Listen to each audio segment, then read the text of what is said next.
Good morning, everybody. I put everybody on mute here, so if you have a question, you can type in the chat or unmute yourself here. Okay. Hi. Okay. So hopefully everybody can see my screen over here. I'm Meredith, and the Executive Director of the Special Needs Trust Foundation. I'm going to just do a little introduction here, and then I will let our resident expert take it away. So over here, this is our website, SNTF-SD.org. After the meeting, which is being recorded, we will post the recording on the website. So if anybody wants to direct anybody to the website to watch the meeting or review anything, then you can certainly do that. Just a little bit of background about us. We were founded in 1989 with a group of parents who wanted to make a better life for their children after they have passed away. And then we were born. We are a cooperative project of 12 nonprofit board member agencies, and they are listed all here. Okay. We administer two pooled special needs trusts, a first party and a third party. First party is what's known as a self-settled trust, and a third party is parents like yourself who have the wherewithal, who want to set up funds for their child after they pass away and they cannot take the money themselves, or they'll lose their public benefits. They can join the trust. We administer, anybody can join our trust throughout San Diego or even throughout California on a case-by-case basis. So we'll look at the whole state of California, and we currently administer trusts. We have just under $30 million in assets under our control. You all, as I mentioned, should be able to type questions that I will see. And as we go along here, Dennis will ask if there are any questions that if you'd like to ask. So just a little bit about the presenter today is Dennis McRoberts, who we're so thankful is able to do this. He worked for Social Security Administration, and his presentation will cover the application and approval process and various work incentive programs available. Are we going ahead?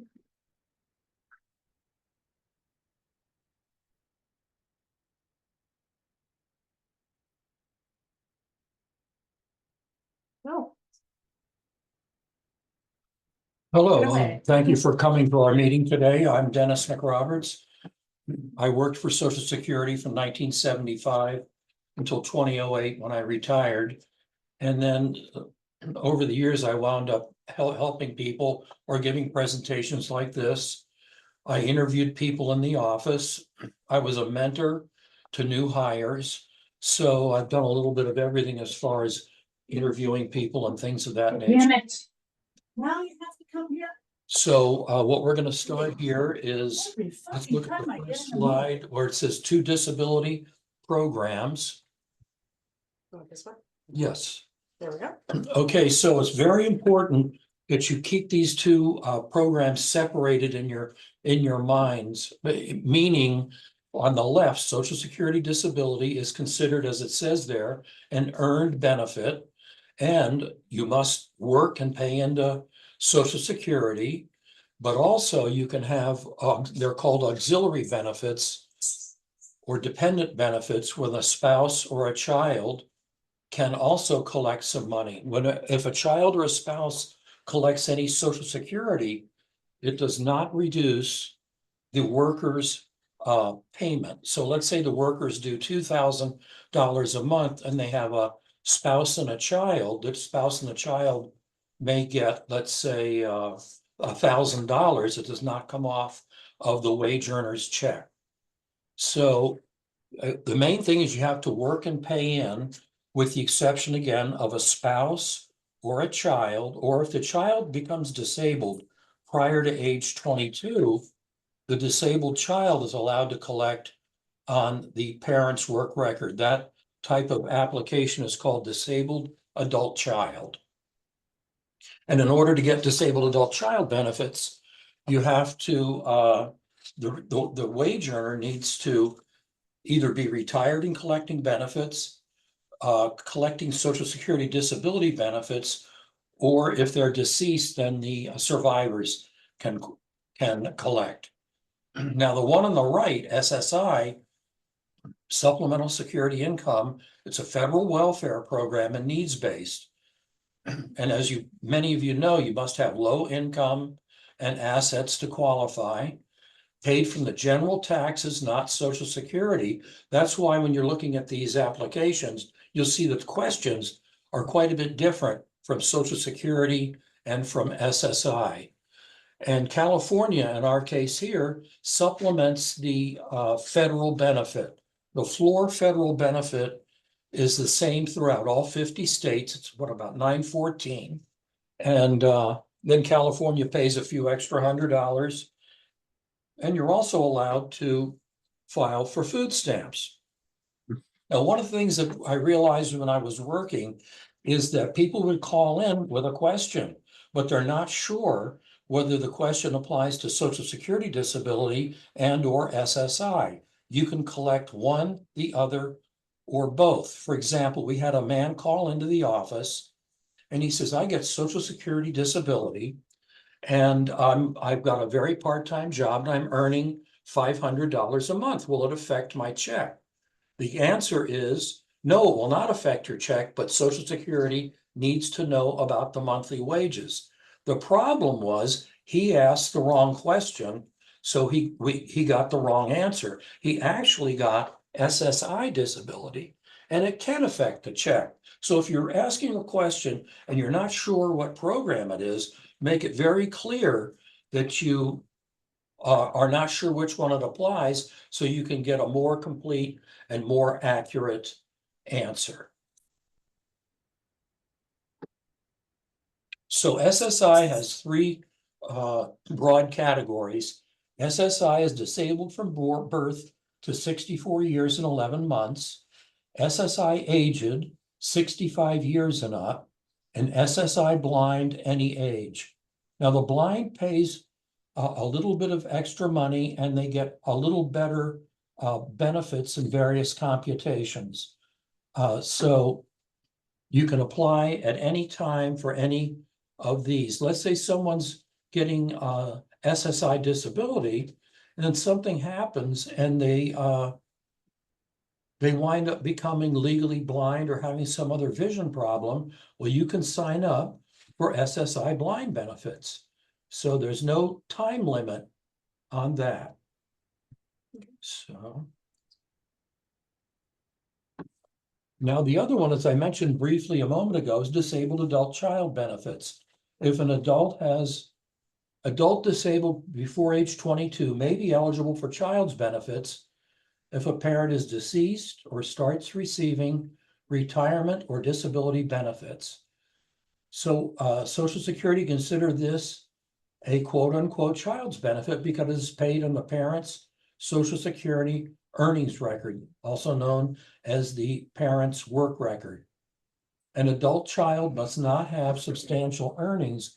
All that means is that they're depending on the parent's work record and the adult child's disability or disabilities. An adult child already receiving SSI benefits or disability benefits on his or own record should still check to see if the benefits may be higher on a parent's earnings record. Higher benefits may be payable and entitlement to Medicare might be possible. So it's one of these things where if you're not sure, you should file an application, because the worst thing that can happen is they'll say you're not eligible. And that's not necessarily a bad thing. It's just the way it is right now. And if the disabled child has a change in circumstances later on in life, they should refile for benefits. Another advantage to disabled adult child benefits is after 2 years of eligibility, the child becomes, disabled adult child becomes eligible for Medicare, just like a person age 65. And so that can be an advantage depending on the doctors and or places where the person might receive medical care. So the disability definition is the same for both programs. Inability to work is key for adults over age 18. The standard is quite a bit different. Inability to function is key for children, is they look at what a typical child would be able to do. And so you might have someone who gets is in a family that has low income, they're getting SSI disability, then they attain age 18.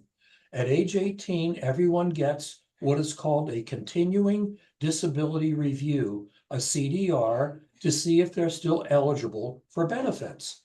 And so these are standard, the continuing disability. And so everybody has a review, no matter what kind of disability they have. And so, for example, I met a lady that a young lady, had turned age 18 and she was deaf, but she had very good hearing aids and she could lip read. And so in any event, they stopped her disability because she was able to act and perform like a fully hearing adult, even though that person had a very good hearing aid. So something like that can occur that you're not necessarily expecting. So disability, if it's from your own work, must be severe enough to keep adult from doing any substantial work. The amount of earnings considered substantial increases each year. In 2024, this means working and earning more than $1,550 a month. That is gross wages before any deductions. Now, with the $20 or more a minimum wage, this can become potentially a big problem. So we'll get into that a little bit later. This also brings in the concept of, it's called work incentives or work subsidies, meaning this, let's say someone is earning $2,000 a month. On the face of it, it appears that they're automatically exceeding the $1,550 amount. Well, that's not necessarily the case if they're in some sort of a special work program, or let's say they're moving carts around at Walmart or helping bag at a grocery store, things like that. Well, the grocery store or the Walmart or anything, or Home Depot for that matter, will potentially be giving the disabled worker a subsidy. The subsidy, for example, could be more breaks, let them come in late, let them leave early. So this reduces the true value of the work. This is extremely important if someone is doing their best effort, but they still are earning a little over the $1,550. Disability must be expected to last 12 months or result in death. So, for example, you have a young person, let's say gets hit by a car, and they have a broken back and a broken leg. Well, a young person, excuse me, might be disabled for a year, year and a half, 2 years. Then they have a medical re-exam and they might be ceased. Now, if someone who's 55 or 60 has the same disability, the same accident, then it's entirely possible they'll never work again, because as you know, bones take a long time to heal when you get older. So it depends on the age and the circumstance.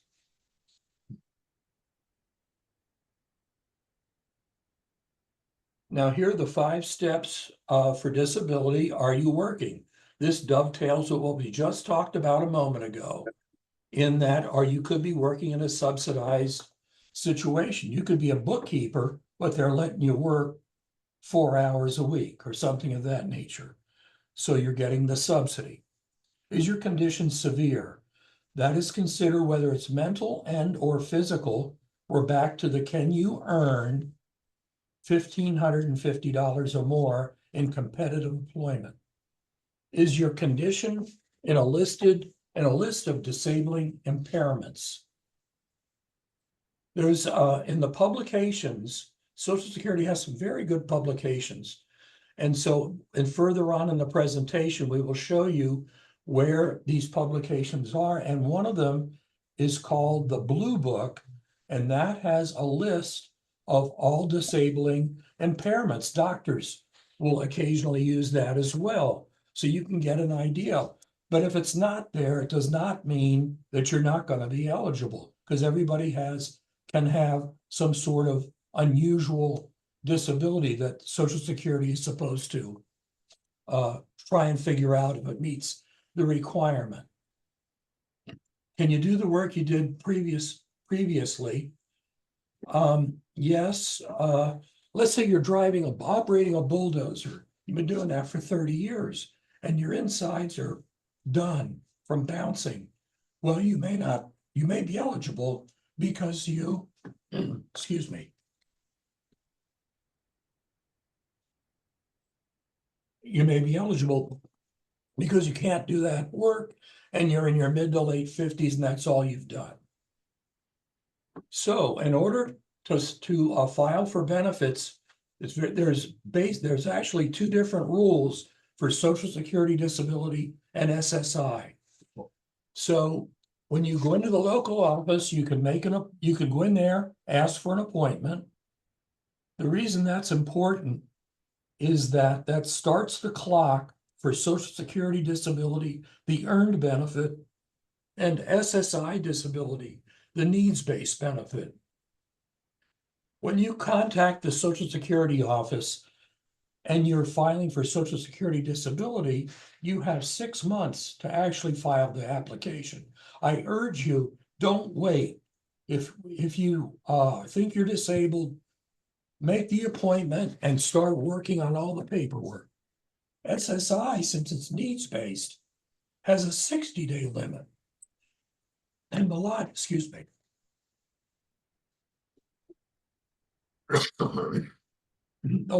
is, since it's needs-based, you must need it immediately. And if you don't file, then you must not have needed it. So that's the logic for that. And they will send out forms for you to complete. Now, there are a fair number of forms that we're going to go over that later on in the presentation. Now, a lot of people think that there's all these forms are there to discourage the people from filing, and that, believe it or not, is not the case. The reason the forms have expanded over the years is that disability groups, lawsuits, and things like that, they wanted the disabled person to give more information. Excuse me again. So be very thorough. For example, there's a work activity report, and you need to be thorough in that. There's a daily living activity report. I suggest people work on that over a several-day period because they get used to doing something and they don't realize it's unusual. Let's say you have to tell the disabled person to take a shower every day. Well, you get used to that. But it's very important in a work situation. Mm-hmm. Thank you. And then if Social Security sends any paperwork out, start working on it as soon as you can. So again, it can take maybe a few days just so that you're thorough, but it's well worth your effort. And if you don't respond, they'll deny you. So you can be denied even though you're disabled because you didn't fill out the forms. One of the other things that's very important is to make sure that all the medical evidence is sent in to Social Security. I saw in a disability report by a private company that about 30% of all the denials on initial claims are because the doctor, hospital, school, or whoever did not send in the information. So we're gonna cover that as well later. So you have to babysit this, but it's well worth your effort.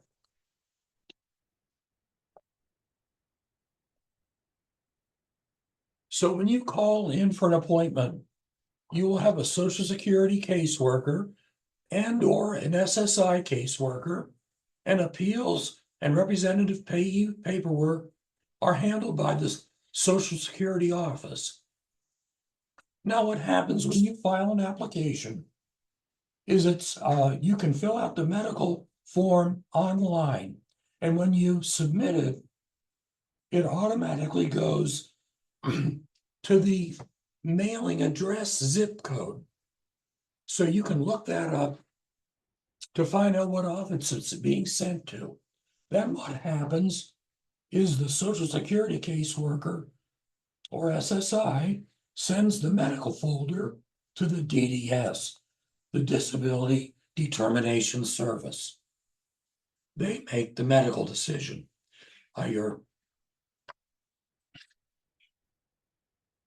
So this, as you can imagine, trying to figure out if someone's disabled can be very, very subjective and difficult.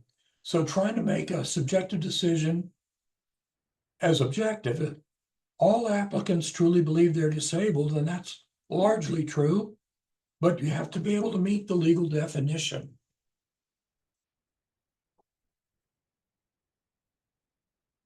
Does anyone have any questions or anything of that nature, or repeat on definitions? Please let me know, because if you're not sure about it, there's probably other folks that don't know about it. Here we go. Here's one. Here's one. My adult disabled child has Medi-Cal. Would the eligibility for Medicare after 2 years, after eligible for SSD affect this? She will need Medi-Cal to pay for caregivers. Usually it does not. What happens is that after 2 years, when the Medicare starts, Medicare becomes the primary insurer. And then Medi-Cal becomes the supplemental insurance. So you'd have Medicare, Medi-Cal. The slang, if you will, is called Medi-Medi. So that's usually a pretty good health coverage for the disabled child or disabled adult, for that matter. Now, generally, it takes 4 to 6 months to get the first decision. If you can ensure that the more the medical records are coming in, you might be able to get it done a little more quickly. The same for any paperwork that is sent. Again, it's called a daily living questionnaire, a work questionnaire, things of that nature. So if you don't get them in timely, you could be denied or something else. You don't want to be denied, especially just because you didn't get a form in. Now, when you file for SSI, there's a 1 month waiting period for everybody. So if you call into Social Security on either June 1, for example, or June 30, June becomes the waiting month for the SSI applicant. So that would mean that the person's potentially payable from July on. Again, why you don't want to put off filing for benefits. Again, the worst thing that can happen is they could say, no, you're filing too early. You need to wait another 3 months, and then you can file. So a denial is not necessarily a bad thing. It might be just telling you your timing is a bit off. Now, with Social Security disability, the earned benefit, the benefits begin with the 6th full month of your disability. Everybody has a waiting period, and the payment can be retroactive, meaning this: let's say you file in June of 2024, and you're not approved until June of 2025. Well, you can get roughly 6 months of retroactive of money. So or even if you had to go to a hearing and you have a couple of years, you can get all that retro money from the Social Security disability, and you can get it from SSI as well.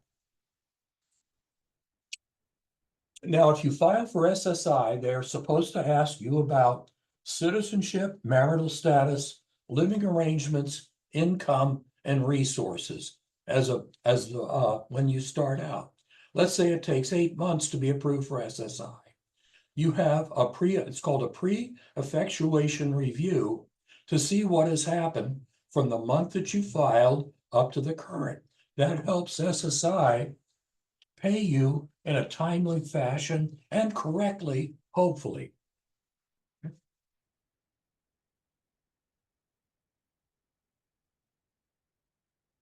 You have 60 days to file an appeal after receiving the denial letter. If you don't understand the denial letter, please check with the office, or you could call me, or if you're not sure what it is. The main thing is to read the letter very carefully, because at the end, if there are appeal rights, it will not only tell you that you have appeal rights, it will tell you what kind of form to file. So if you file an application, an initial application when your child turns age 18 and they're denied for some reason, then the next step is you file a reconsideration. And you want to do that within 60 days. Now, there is an exception. It's called good cause for late filing of an appeal. What that means is, let's say the disabled person winds up in the hospital. So the 60 days lapses. Well, you can file a late reconsideration and you write a statement why you're late, and you would turn in proof that the disabled person was in the hospital or whatever happened. And then they likely will process the reconsideration. So beware of that good cause for late filing of an appeal. Same with a hearing. And so if you're late for filing a hearing, the same thing applies. Good cause for late filing. So many times you have to wind up at the hearing because you're not sure they're not sure how long the disability's going to last or how severe it is. And many times, by having a year or two to look it up, it will become evident that the person is disabled or perhaps not disabled. But that in some cases that can help ultimately get you approved for benefits. Now, when you file a hearing, you have to have an attorney. And there are plenty of Social Security disability attorneys. And so you want to interview a couple of them, see what you think. And then, as you can see here, they package the case so that the judge and the attorney can zip through this, looking at the legalese of the person's disability. So you have to pay the attorney. To pay the attorney, it's 25% of the retroactive check up to $7,200. And so let's say the retroactive check is $35,000. Well, you would pay $7,200, and that's it. So a lot of people think this is unfair, but this is the way the program has evolved over the years. Okay, we have 3 questions here. Okay. You want to answer them? Yes, we're going to do some questions. Let's see, this is what we talked to Frank.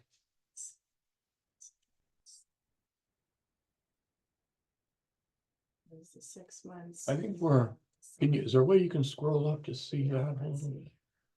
Here we go. Okay, that's the first one. Yeah. Here we go. My husband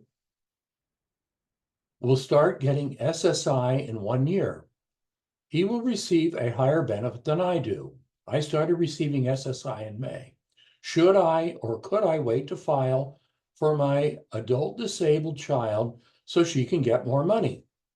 A very good question, as all of them are.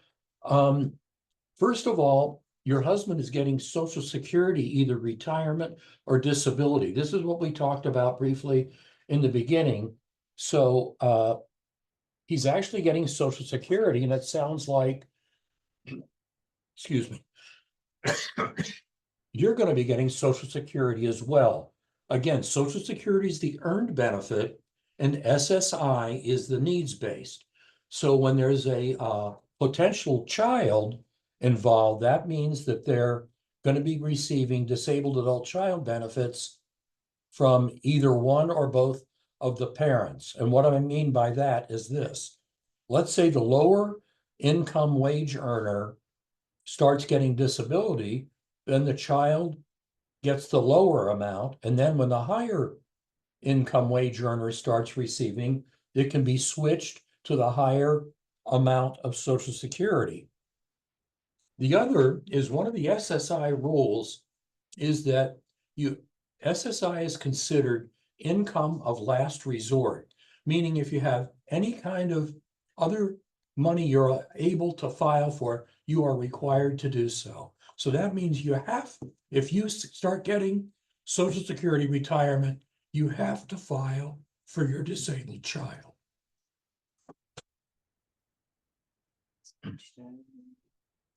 Then let's see.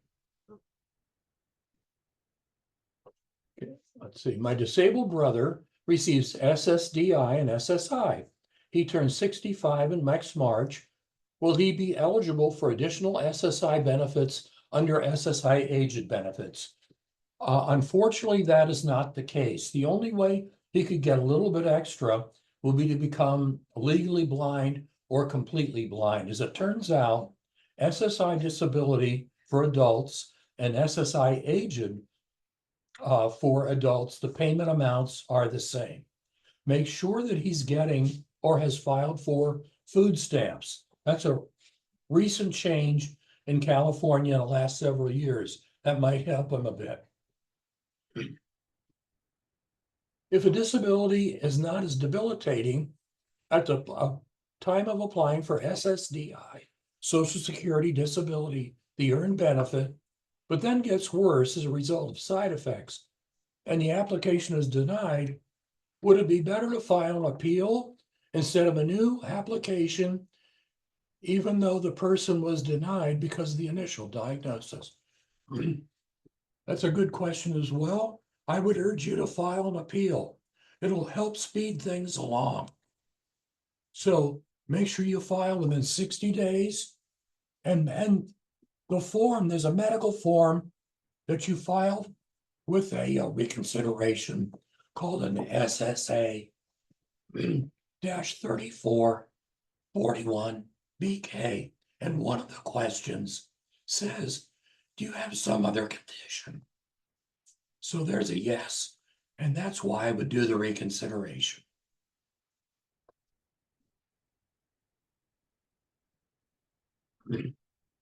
Our son is 23 and is disabled. Oh, excuse me. 6 months, the sign up start from the month the parent starts getting SSI. Does the 6 month waiting period is for when there's no 6 month waiting period for SSI. There is for Social Security disability, and that'll be calculated automatically. And the office will also contact you to file for disabled adult child, as for the reason I mentioned a moment ago, is the child is potentially due other money, so they're required by law to file for it. If they don't, the SSI will be suspended or terminated. Oh, let's see. Our son is, that's it, right? Mm-hmm. Our son is 23 and is disabled. He receives SSI. When I start collecting Social Security next year, can we apply for SSDI? In other words, can our son receive both SSI and SSDI? Yes, that is correct. So, for example, let's say his Social Security disabled adult child benefit is $1,000 a month, and he's right now receiving about $1,150, then he would get $1,000 from Social Security, and in round numbers, another $150 from SSI. So yes, and the retirement application actually has a question that says, do you have a child that was disabled prior to age 22? That is what Social Security calls a lead question. And so, yes, we do have a child, then they will automatically, within the next month, take an application. Now, if the child's been on SSI for a while, they may do, before they start paying the Social Security, a medical review called a CDR, Continuing Disability Review. Everybody gets a medical review. Excuse me again.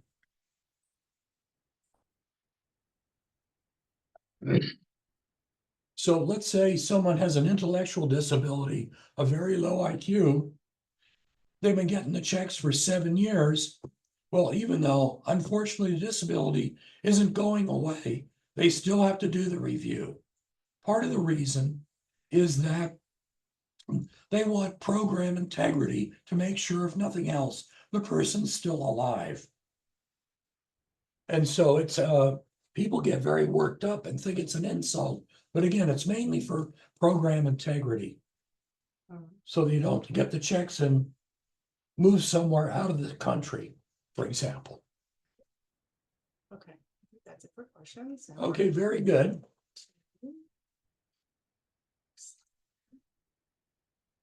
So here we have some numbers you all might find interesting. For every 100 claims processed, 40 are allowed and 60 are denied.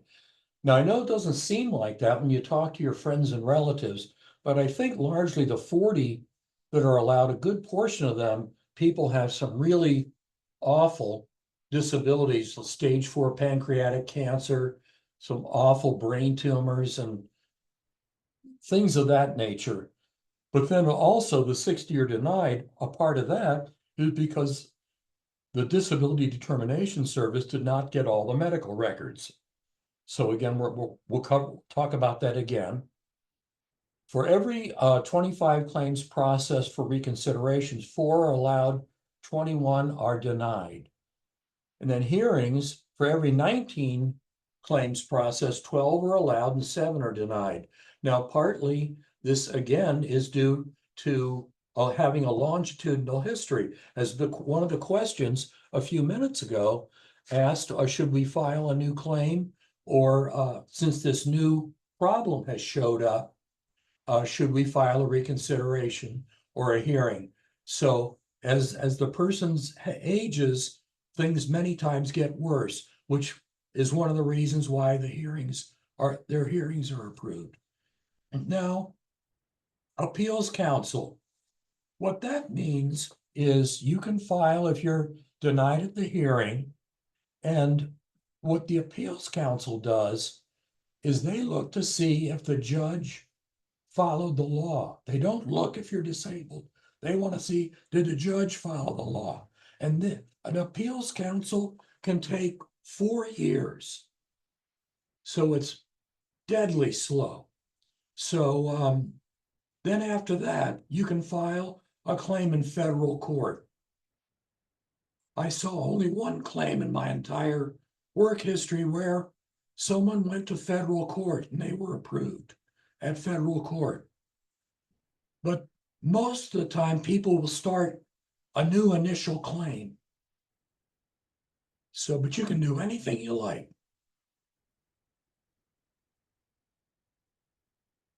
So here we have blind benefits. Your vision cannot be corrected to better than 2200 in your better eye, or your visual field is 20 degrees or less, even with corrective lenses.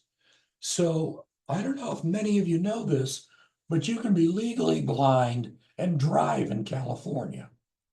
So what happens is they give you a license for, let's say, a 4-mile radius of your house, and you're not supposed to drive on the freeway, something like that. So the idea, of course, is to enable you to get to the grocery store or go to the doctor. So you don't presume that someone is lying because they drive. It's just a lot of people don't know that, and it's a little unexpected.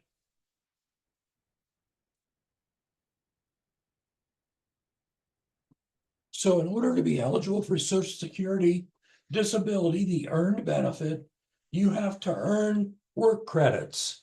They used to call them quarters of coverage. So right now in 2024, if you earn $6,920 or more, you have 4 credits. Now that's the minimum, but you have the credits. And so it's very important to have these credits. The more you pay in, the more you get out. So it's a sliding scale. So if you were only earning $7,000 a year, you would have a pretty small Social Security disability check. Better than nothing, but you would be very low. So as you can see, it's a sliding scale. You have to have work in 5 out of the last 10 years. If you're under 31, fewer credits are needed. So let's say you have someone, a young man that is out surfing and winds up breaking their neck and is a quadriplegic. So if they're only like 22, 21, if they have 6 credits, they're going to be eligible for Social Security disability. So it many times pays to work not over the table, not under the table. Now, SSI, the rules, it's set by law. The point of SSI is to provide the disabled person cash for food and shelter.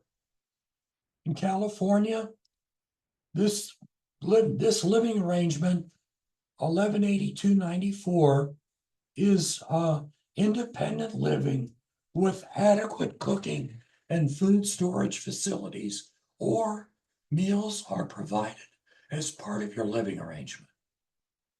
So that's that payment rate. If you cannot pay that, or there's some other reason, you will get, in round numbers, a $300 reduction, because it's, thank you. It's presumed you don't need all the money because you're getting a subsidy from a friend or relative. That's the logic. Medi-Cal, if you're eligible for SSI, whether it's $1 or all of it, you automatically get Medi-Cal. If you're living in a licensed board and care, the check's up to about $1,500 in round numbers, of which all but about 150 is used for food and shelter bills. So the payment rates can vary depending on your living arrangement. Are there any questions? Yes. Here we have a question. Can you tell me what the personal asset cutoff level for my disabled adult child to qualify for any benefits? For SSI, it's a $2,000 asset limit. For Medi-Cal, they took away the asset limit. What Medi-Cal looks at now is income, not assets. So there used to, as I say, used to be a $2,000 limit. That's no longer the case. For Medi-Cal, disabled adult child, there is no asset limit. So if you don't need Medi-Cal, it makes no difference. So $2,000 if the child is 18 or up.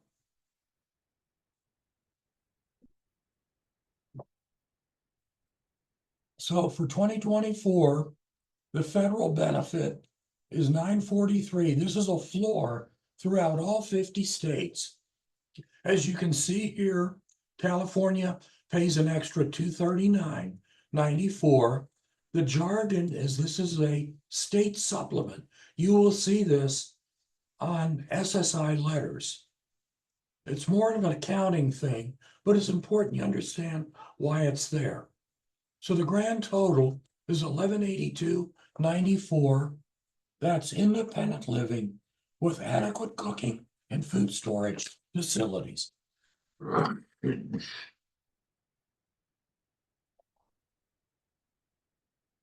move on. So what happens is, let's say a child has income, let's say some sort of an annuity. Let's say the annuity is $1,100. Well, the child will get an extra $102 from SSI. I will explain why it's that. It's called a $20 general exclusion on other income. We'll cover that in a further in on the presentation today. So you can have other money coming in. It can be multiple sources. You can have a VA benefit, a Social Security benefit, and SSI, for example. So then, for children, if they're under 18 and live with the parents, the parental income and assets are used in calculating whether or not the child is eligible for payment. So it's entirely possible that the child may be very disabled, but because of the parent's income and or assets, the child is not payable. On the other hand, if the child is living in an institution or some other a place that is not under the parental control, the child can file on their own through the parents certainly, but the parents' income and assets do not count. So if a child under 18 or over 18 has to be below $2,000 at the end of each month, or $3,000 per couple. The resources are computed at the first moment of the first day of each month. And so you've got to watch the balances at the first of the month. In fact, one of the things when you're getting SSI can be a huge problem is early deposit of the SSI check. If the first falls on a weekend or a holiday, it is paid early. SSI has tried to automate calculating whether or not the person is over the $2,000 limit. With early deposit of check, it can appear you're over the limit, but you're really not. The workers at SSI are supposed to take this into account. They don't. So you have to babysit it. I urge you, if you have early deposit, to yank the money out before the end of the month, because it's going to give a false look that you're exceeding the $2,000 limit. For example, let's say you have $1,200 in the account for emergencies, and then on the 30th of the month, the 1184 comes in. Well, it looks like you're over the limit to the computer. This is a big problem. I have one person whose family, they've got about a $15,000 overpayment. So it's a real problem that you have to monitor. Also, you must be a US citizen or a legally admitted alien. The legally admitted aliens. That's been greatly restricted since 1996. But parolees, asylees, and refugees, if they're considered a certain class of that type of immigrant, they're automatically allowed to file for all these benefits. 。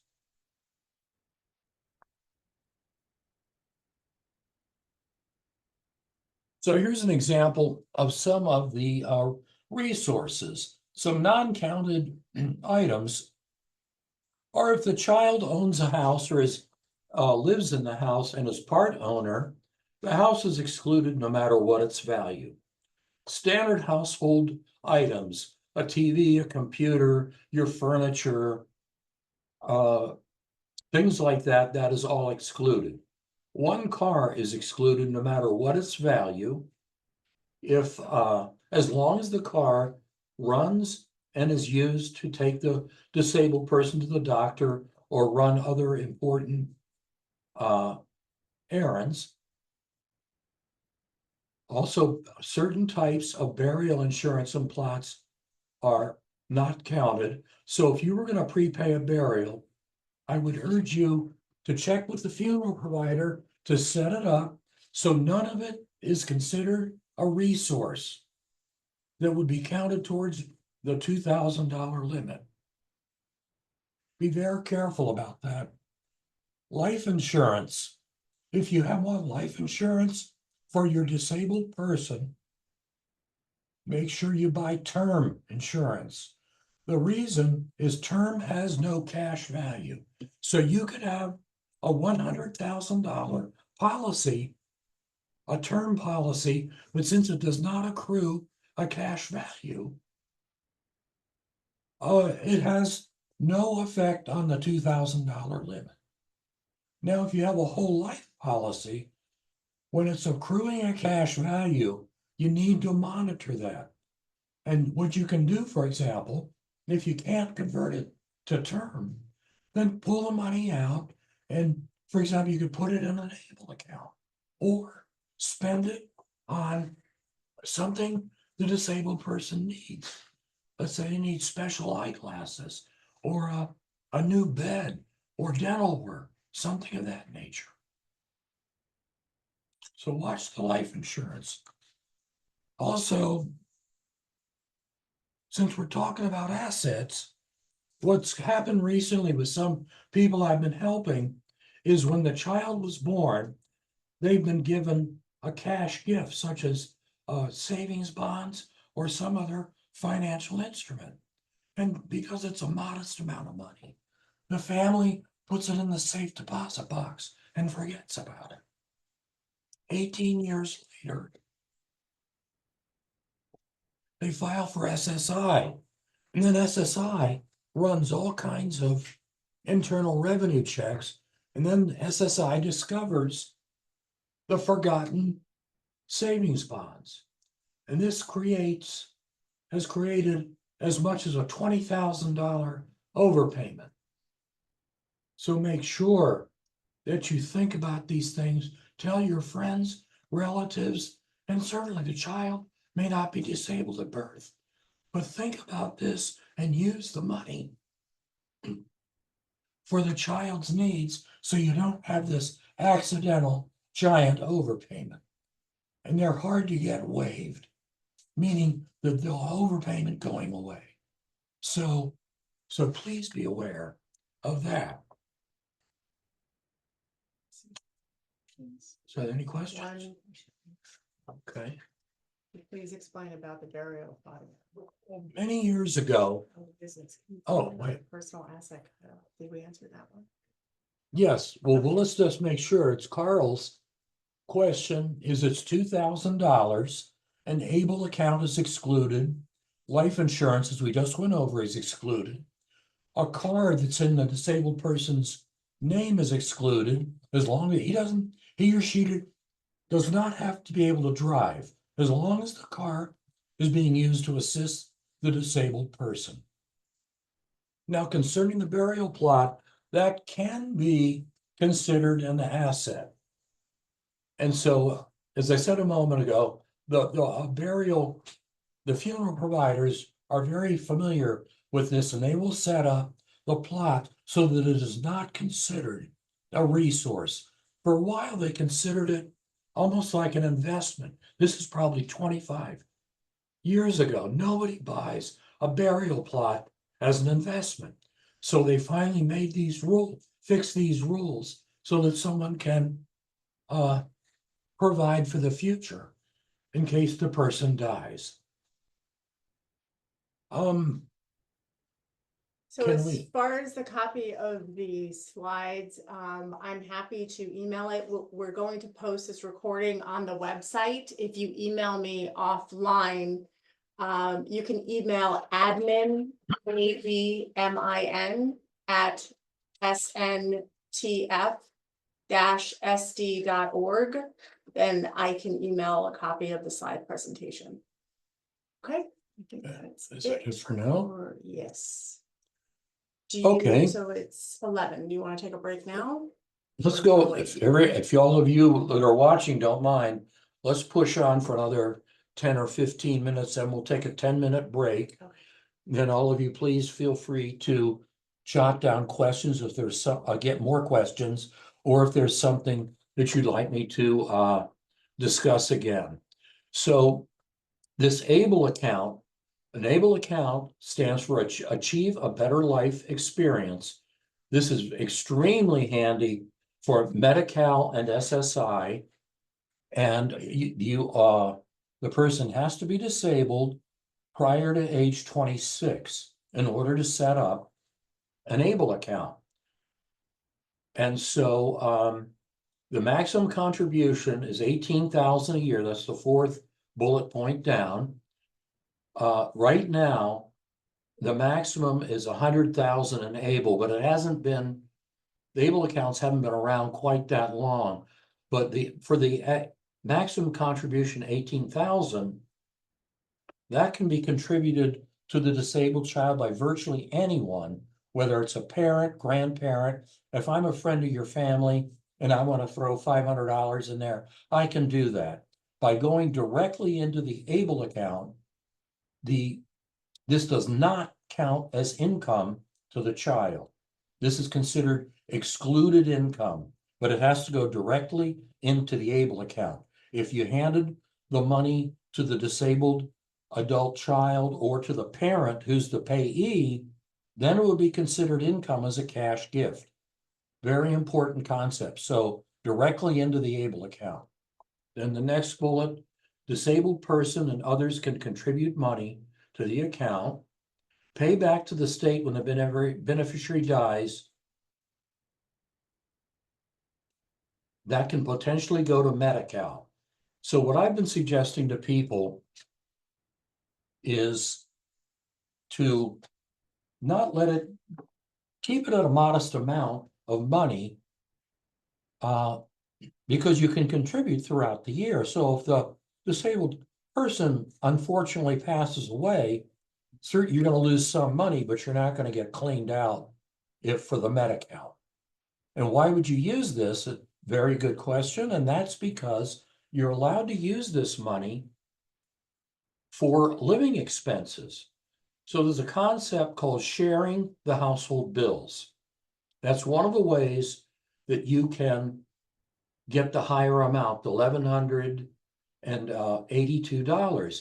So if you're short, you can use money from the ABLE account so that you can make your fair share, and it does not reduce the disabled person's check. It's enormously helpful for living arrangements and an SSI in order to get the highest amount payable for the disabled person.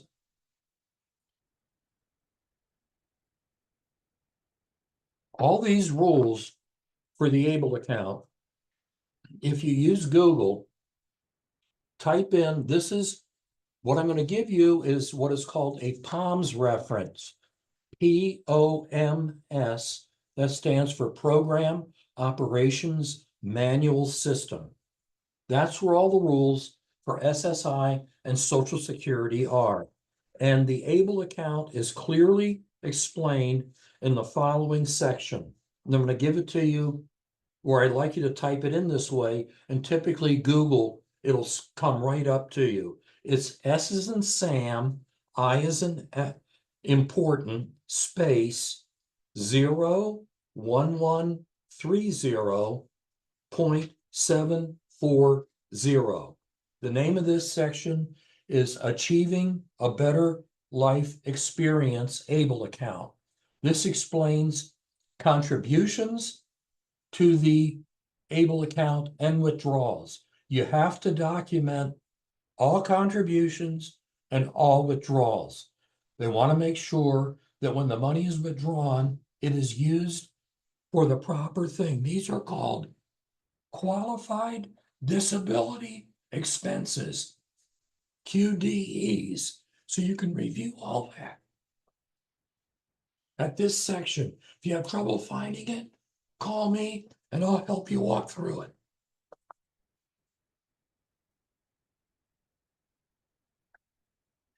So now we have 3 ways a child can get disability. Social Security as a child under age 18, on the account of a parent. Disability is not an issue. If the disability is an issue, you can file 6 months for disabled child benefits prior to attaining age 18.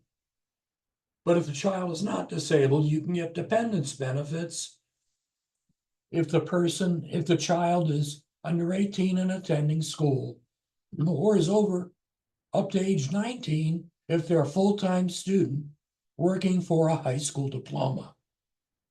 So you have retired or disabled for the parent, or if the wage earner is deceased and they paid into Social Security, then the child can get survivor benefits, whether they're disabled or not, up to age 18. A child can get, excuse me, disabled child benefits and SSI, depending on the parental income. So what time? 11:02. Okay. Do you want to take a question? Yes, we have a question. Let's take a question. This is. In a pair roll. Let me make sure there's nothing. Can you please type your email in the chat? Okay, yes, I will do that. You mean me or you? No, I think mine. Oh, okay. And maybe yours too, we could do both, but, all right, I'll work on that. You can answer this next question here. I think you can, but I don't have that section memorized. So if you like, you can contact me and we can go over together this POM section about that. Oh, there it is. So let me give you my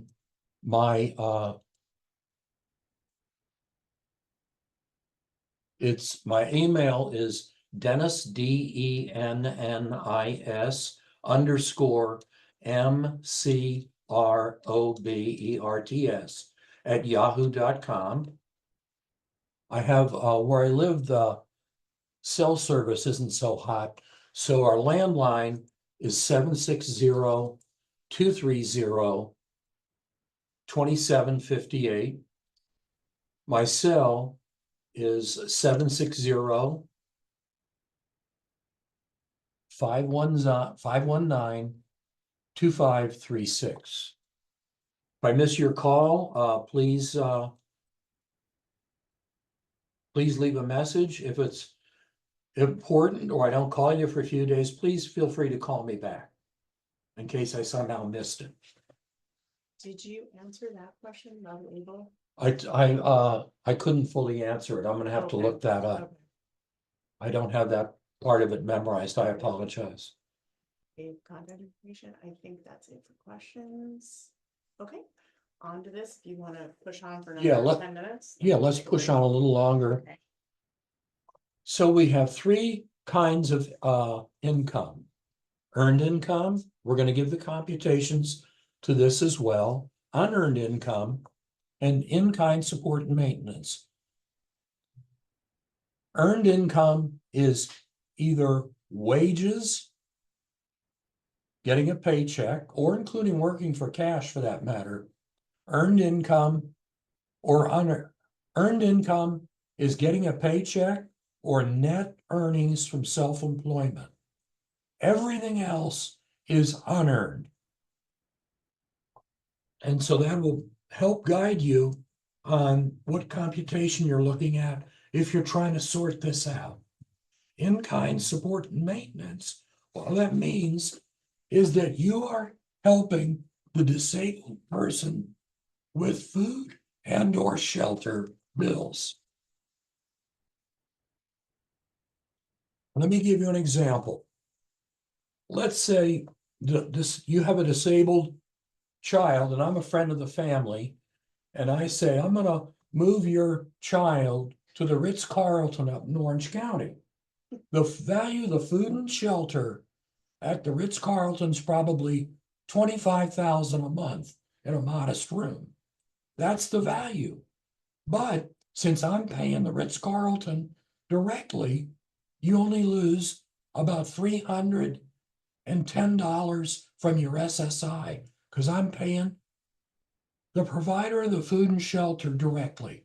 If I handed the disabled person the $25,000, it's in unearned income. So it's a wacky example, but I hope it illustrates the point. So here we have earned income. So someone is earning $100 a month before taxes. So after let me give you the example where the person does not have any other income besides the earned income and the SSI. Let's use $100. You take the $100, there's a $20 general exclusion that is written into the law. That's where that dollar amount comes from. So now we're down to 80. Then we have the $65 work exclusion. Now we're down to 15. Then the rule says divide by 2. So out of $100, in our example here, the person's SSI check is only reduced by $7.50.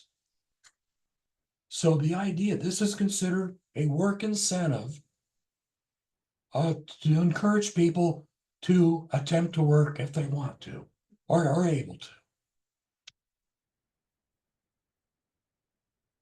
Unearned income, cash gifts, inheritances, gift cards, annuities, workman's comp, pensions, alimony, dividends, prizes, veterans benefits, unemployment, Social Security, disability, such as disabled adult child. Now here's where the $20 comes in. If a person gets disabled adult child benefits, the $20 exclusion comes off of that first. And then if they're working, then we have in our same example, $100 subtract 65, 65, that brings it down to 35, divide by 2, so that person's SSI check is reduced by $17.50 in this example, where you have disabled adult child, wages, and the or wages, SSDI, and SSI. Is there any questions?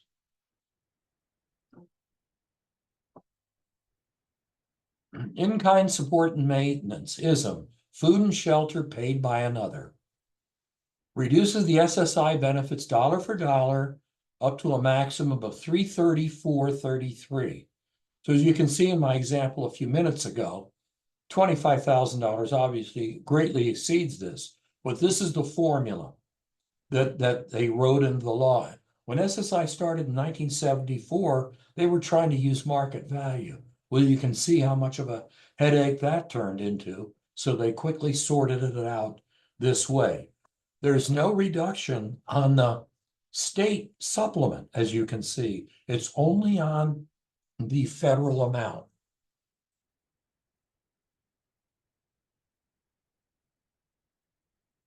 So why don't we take a break here, and then we'll get into the sharing the household bills. And this is also where we can add in the money from the ABLE account so that you can see how this works in order to meet a sharing computation in order to get the disabled person the highest amount legally available. So let's take about a 10-minute break from here, and then we'll Zoom at 11:20. And we'll come back at it 11:20, and then we'll any questions that occur to you, and then we'll launch in to the sharing and these computations.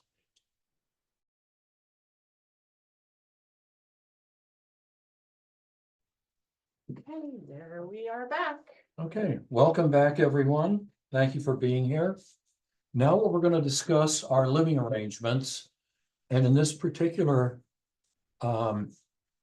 situation, it's called sharing the household bills. There's a couple of ways that SSI looks at a disabled child living with the parents or friends for that matter. But let's do parents and the child is over age 18. In order to get the higher amount of money, the 1,180 or so, you have to be able to pay your fair share of the household bills. For example, and these are the only household bills that are counted. You could have a lot more, but this is all they count. The mortgage, property taxes, food up until September, or after September, that goes away, gas and electric, gas, heating oil, electric, water, sewer, and trash. The reason they have these minimal amount of expenses is it's the minimum you need in order to live indoors. As you can see, it doesn't have cable or satellite TV or other things you might need or want, because they're not necessarily not necessary to live indoors. So let's say the mortgage, the property taxes, and gas and electric, water, sewer, and trash. Let's say there's 4 people in the household, so each person's fair share is $1,000 a month. Well, the problem is that the check is only $1,180 or so. So you don't have enough money for food and you don't have enough money for incidentals. This is where the ABLE account is. You can take money from the ABLE account, let's say $500. So you could take $500 from the ABLE account, $500 from the disabled person's SSI, and you're paying your fair share of the household bills. So you get the $1,180 rather than that $300 reduction. Now, there's another way some people like to do it. It's a room rental and a private home. This gets a little tricky because the rule that SSI has is if you're sharing, if you're renting a room from your parent or if you're renting a room from your child, SSI has to look to see if you are paying market value. How do you define market value? You define it as what would you charge a non-relative? So let's say I'm disabled and I'm renting from my child and they're charging me $700 a month. The SSI rep is allowed to say, and they have forms for it. So what would you charge a non-relative? So if my child says, well, I'm charging Dennis $700, but I would charge anybody else $1,200, I'm getting a $500 subsidy. And that subsidy would not be counted as $500, it would be counted at the $300 range, 1/3 of the SSI federal payment rate.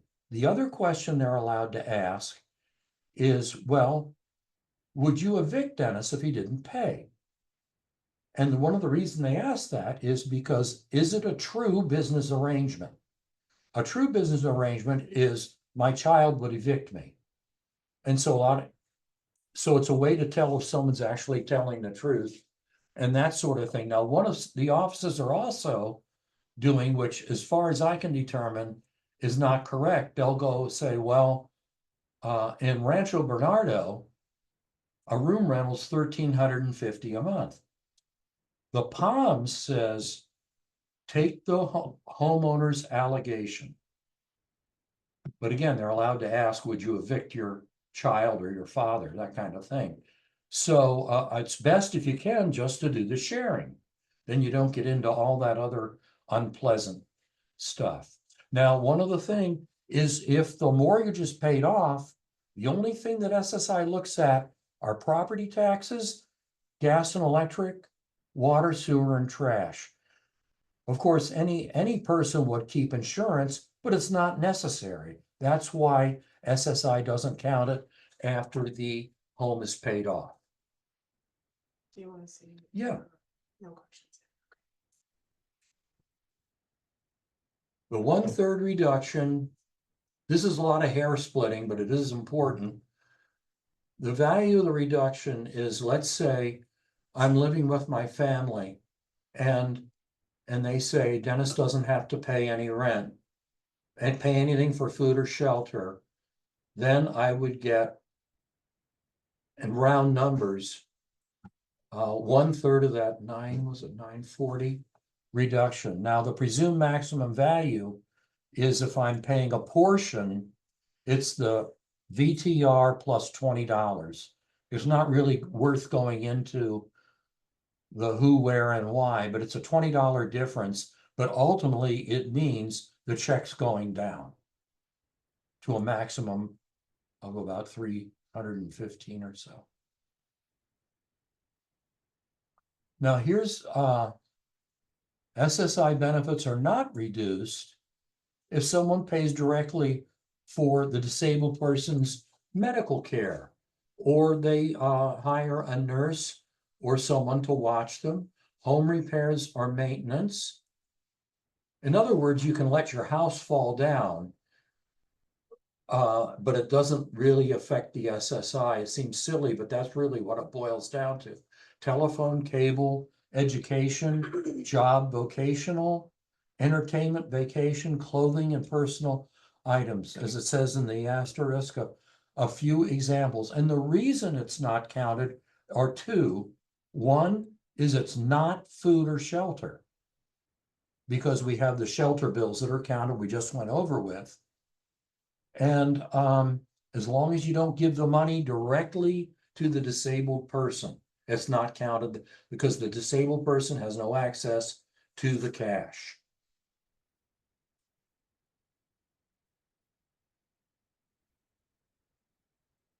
Two essential questions when paying expenses for the SSI recipient. Who are you paying? If you're paying the beneficiary, a limit of $20, that's the $20 exclusion we just went over with a few minutes ago. You do not, and you can't give beneficiaries debit cards or gift cards because they act just like cash. It's okay to pay expenses directly, pay the credit card company, or reimburse others. If you're paying for food and shelter items, it can be reduced by up to 1/3 of the federal benefit rate. So again, it all revolves around food and shelter and not giving the disabled person the cash, no matter what you are paying for. So here's an example of just the $20 general exclusion and unearned income. So the disabled person, whether it's disabled adult child or their own disability, let's say it's $500 a month. Then what happens is we take that $20 general exclusion. Again, this is written into the law. That's where the $20 comes from.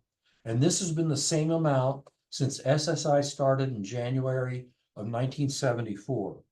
So now we have $480 of countable unearned income. The maximum California SSI payment, including the state supplement, is $1182.94. Subtract the $480, the SSI payment is $702.94. So then we can tell what the total benefit is SSI 702.94 plus the 500. So you're actually getting an extra $20. So the two checks together would add up to $1,202.94. Now what we're going to do is we're going to do just wages. I think this will help give you a very good flavor of how this all works. So in our case here, the disabled person only has wages and SSI. So we have the $20 general exclusion since it wasn't used on anything else, and the $65. So now we're down to $415. The rule says divide by 2. So out of the 500 wages, only $207.50 are countable earned income. So we take the 1182.94, subtract the countable earned income. So the SSI payment is $975.44.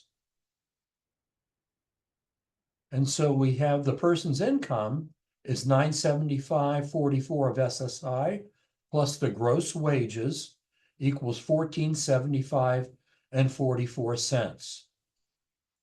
Now, just as a point of interest, if the disabled person, due to the higher minimum wages, their check can actually go to 0, but they keep all the benefits.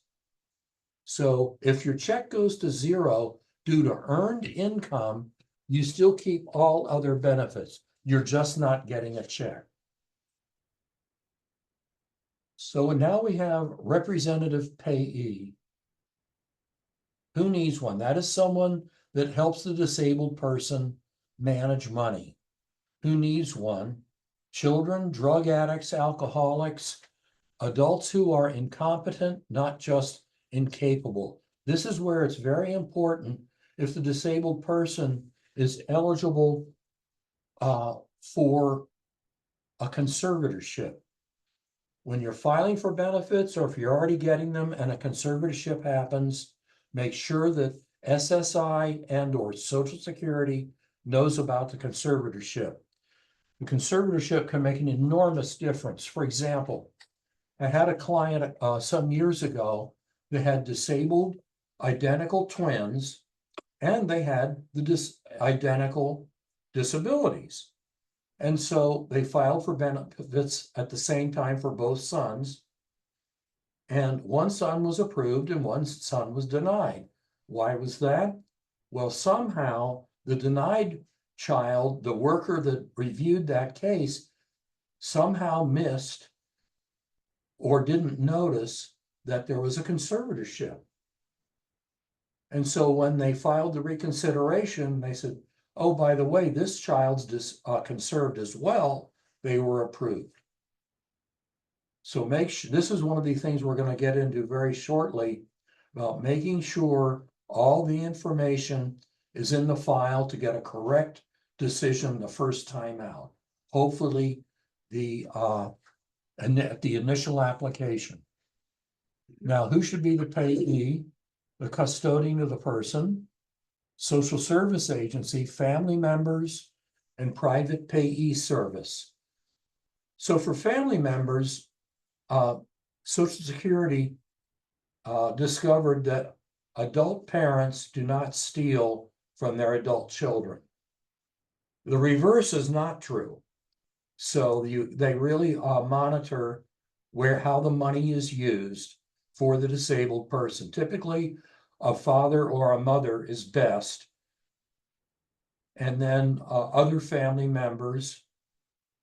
A social service agency like the county, if there's no one available, the person has no family members that are available.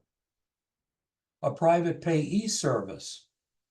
Is the organizer still around? Okay, the organizer is an example of a private payee service, and these people are typically used because the disabled person does not have the insight to have a family member be the payee.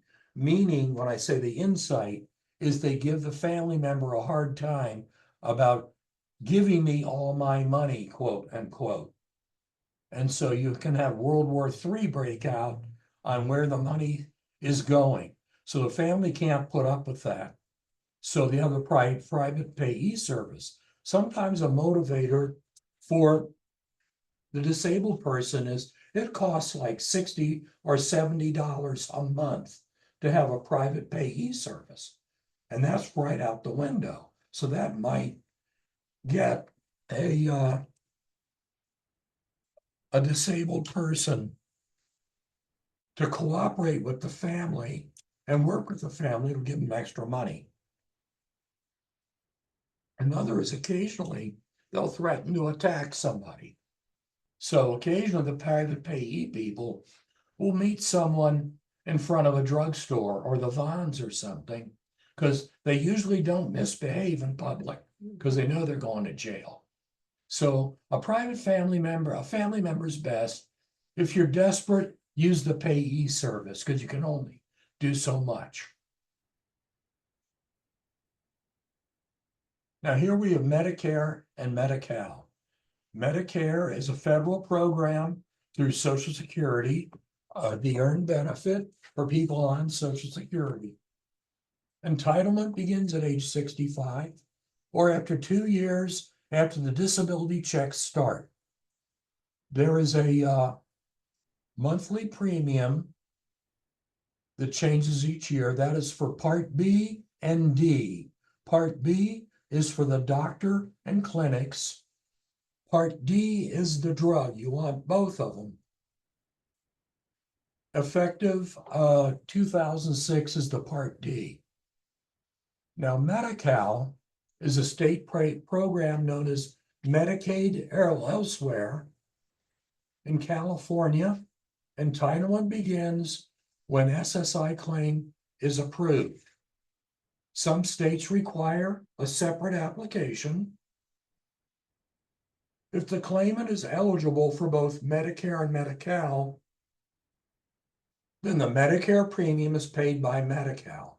For example, the Medicare premium in round numbers is $180 a month. For a person that doesn't have Medi-Cal, that comes out of their check every month. It is automatically taken out. Also, for higher income people, that Part B can go up to $500 a month. If your modified adjusted gross income, your MAGI, M-A-G-I, is over a certain amount. Let's say 300,000 or 400,000. I don't have the amounts memorized. One of the things they count in this modified adjusted gross income is non-taxable income. So it really is taxable. So if you have investments that you don't pay taxes on, Medicare counts it. If you sell an investment property, and let's say you clear $650,000, you're going to have an elevated Medicare premium for 1 year of this high, and that amount over $500 a month, because of even though it's essentially a windfall, because people, when they get older, they'll sell their property because they need / want the cash. So be aware of that.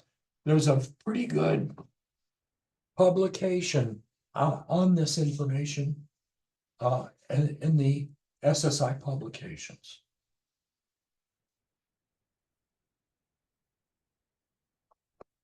So how do you figure out what kind of program to select?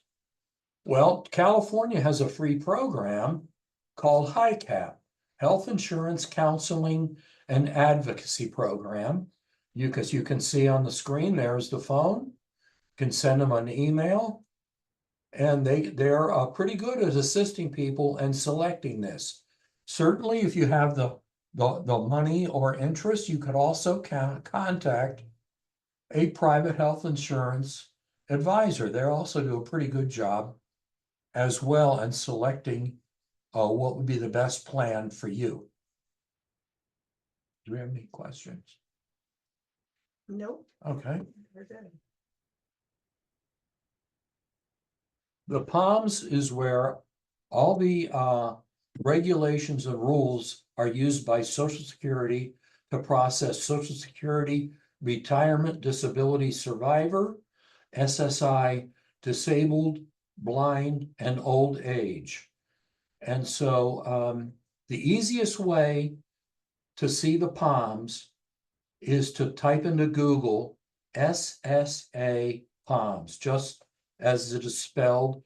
The first selection you'll see has a little icon that shows us from Social Security.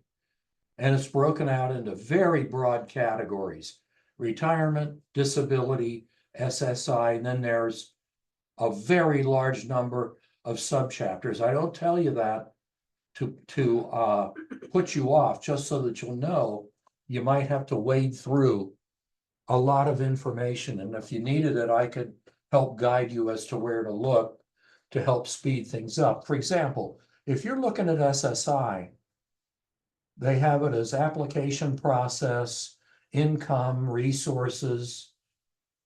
And you'll notice in the and a few others that there's no living arrangements. So where do you look up living arrangements? The living arrangements are in income. And the section where living arrangements start are at SI space 00835.000.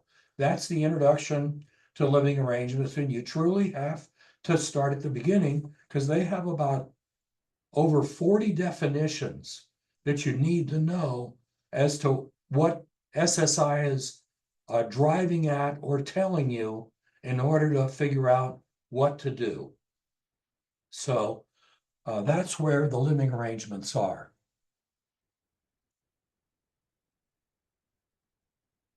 Okay, SSA home. Okay. So here we have, if you're at ssa.gov, you scroll all the way to the bottom, and on the first, the support is, I believe, in bold black, and then below that, there's a section that says forms that you can click on. And this will show you all the forms, and then we're going to go over them in just a moment. Also, it has publications. So you could click on publications, you're looking at other things. And if you click on the publications, the next screen that comes up, there's a green band that goes across. It's about 2/3 at the top. And in white lettering, a little to the right, it says topics. You click on topics, you get a drop-down box. And it has SSI, disability, retirement, general information. There's about 160 publications. But anyway, that's where those are as well. Excuse me. They finally, in the last 6 months, put the SSI application on. Don't ask me why they didn't do it for the last 30 years, but they didn't. Finally, they did. The SSI 8000 VK is the paper version of the online application that the worker will go through with you. Now, the questions are not necessarily in the same order, but they're all there. Don't be put off by, this is about a 25-page form. At least 4 pages cover SSI, legally admitted aliens, parolees, asylees, refugees. It covers all that. But for many of the folks that are listening in here, that's not an issue. Excuse me, because they're either US born or they're naturalized citizens. So that will save you about 4 pages.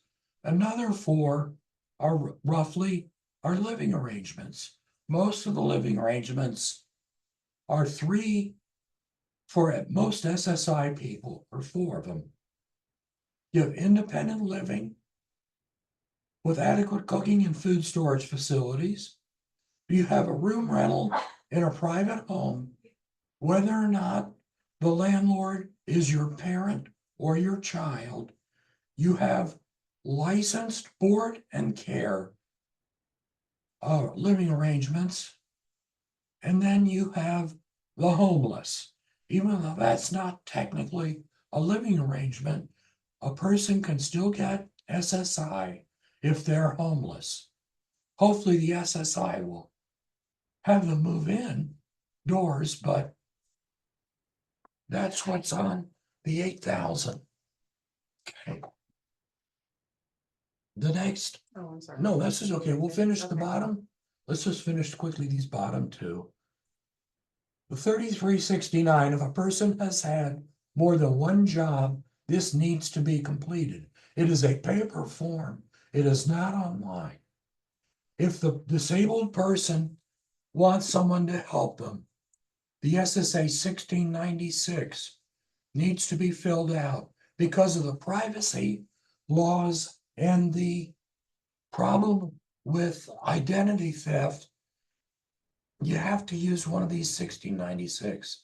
It does not take away any rights of the disabled person if they're concerned about that. The SSA 11 is if I want to be somebody's payee. They ask you, have any income and do you have any felonies? So that's the main thrust of that. We can move on. When filing the initial application, the paper form is the SSA 3368 BK Adult Disability Report. I urge everybody to use this paper version as a guide to when they're typing this in on the line. It's really helpful and it keeps you from being timed out. The only thing that needs to be exact on the adult disability report are doctors, hospitals, schools, jail, anything, names, addresses, and phones. All that needs to be exact so that the disability agency can get the information. Then the next, then you, again, you can use that as a guide to type it in yourself. A lot of the 3368 is ask the same question. Who's the doctor? Who's the hospital? Who's the doctor? Who's the hospital? So don't be put off by the size of this. The function report, that is what happens to the disabled person throughout the day.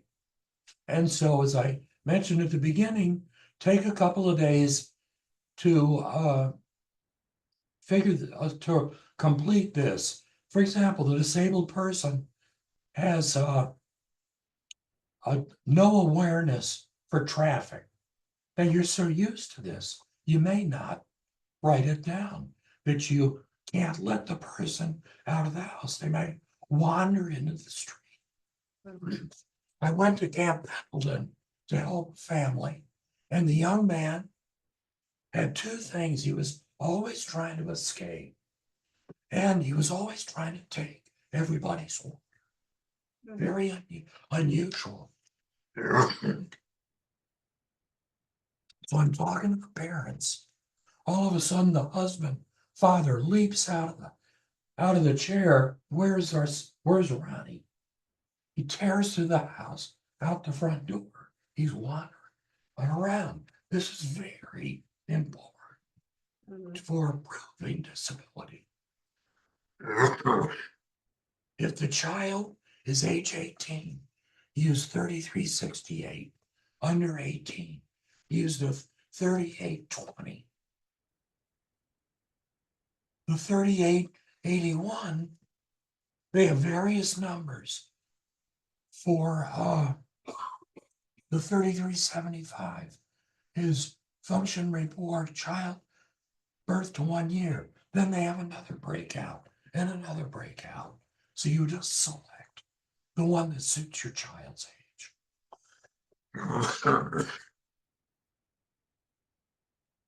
You have a question. Okay. Our son is an adult and was in a group home. He has since moved into our house, and we need to change the payee from the regional center to us. Is the 11 the only form we need? SSA may not know. We have conservatorship. So what I would do is I would call your local office. It's done by zip code. If you have difficulty figuring that out, I will help you. You tell them the child has moved home and you submit a copy of the conservatorship. Now you can only have one payee, even though in many cases, both parents are on the conservatorship. The reason is if there's some sort of potential misuse of the money, you can't say, oh, Dennis misused the money. He went to Barona and blew it. And I say, no. Melissa took the money and blew it somewhere else. So you can only have one person accountable. That's the logic. If they won't give you an appointment, walk in and they'll, you may have to go back again, but you still need to start the process as soon as possible. Now with the SSI 827, that is a one-page medical release. On the right top, it asks for the disabled person's name, social security number, I believe date of birth. And then even if the disabled person is conserved, Social Security wants that person to sign an 827 anyway. So this disabled person will sign it the best they can. They can only sign with an X. Excuse me. Then you need a witness. At the bottom, there's a witness, section. So then the person would sign that they witness the disabled person make the X. That's the only time you need a witness. Now, if the disabled person is conserved, then you have one of the conservators sign it. The one I suggest, the one that's willing and able to be the payee. So you would turn in 2 827s. If it's unclear as to whether the disabled person needs a representative payee, the agency sends the SSA 787 to the doctor. And so you send in a new 827 if you have to file an appeal for the reconsideration. If you have usually conserved people are approved at the first time. If you have to file a 3441 for a reconsideration or hearing, excuse me, the SSA 561 is for the reconsideration. The 789 is the appeal for a disability cessation. So you don't need to worry. Most of you don't need to worry about that now. If you need to file a hearing, it's a 501, the 3441, and 827s. Now, when you're filing an application, wait 2 weeks. Whether it's the initial claim or the reconsideration, call the DDS, that's the Disability Determination Service, the state agency that makes the medical determination, and tell them if they can't get any information, they're to call you immediately so that you can help them get that medical information.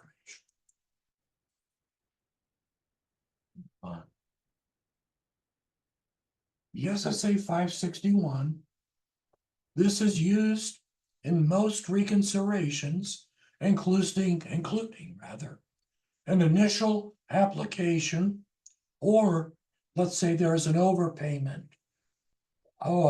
due to excess resources, or let's say you're getting the lower SSI amount and you think the disabled person is due the higher living arrangement amount.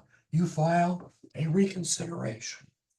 Now, what I've noticed is some of the offices at the initial application do not ask about living arrangements, and they automatically put you in the lower amount. They're not supposed to do that. But they do it. And so you need to read your award letter closely. The 789, that's if you're getting SSI and they seize you. You're allowed to appeal that way. The HA 501 is the hearing for the administrative law judge, a one-page form. And you really have to get an attorney if you have to file a hearing. For medical, most attorneys do not do non-medical hearings. The attorneys are only typically trained in Social Security disability. Do we have any questions? Nope. Okay. Most offices want you to call for an appointment. Call between 7 and 7, Monday through Friday, 1-800-772-1213. If you're calling in for someone else, the person that answers the phone will grill you a little bit about why the disabled person is not calling in. It's not meant to give you a hard time. They're trying to make sure that we don't have an identity theft problem. It all revolves largely around that. And so just be very clear what's going on. The person's unable or unwilling to do it. Mainly unable is typically correct. Your local office is determined by your mailing address zip code. For a child attaining age 18, apply in the month in which the child is attaining 18. This ensures that you will not lose any money. If they have an in-office appointment, if there's any way possible, bring the disabled person who is the claimant, the representative payee, and/or parents. Very helpful, especially in the beginning when you're learning the ropes of this stuff, is if you have two parents, to have two people listening, because it's so much minutia, as you can see, it helps you remember, or have one of you jot down notes or something of that nature.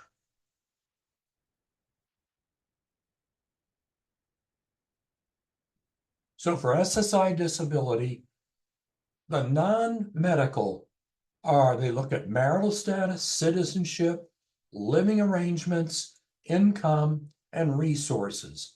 If the child lives with the parents, then they need, under age 18, then they need the parental income and resources. So you have a low-income family, they can get X amount of dollars, as low as $1 up to about 800 for the disabled child.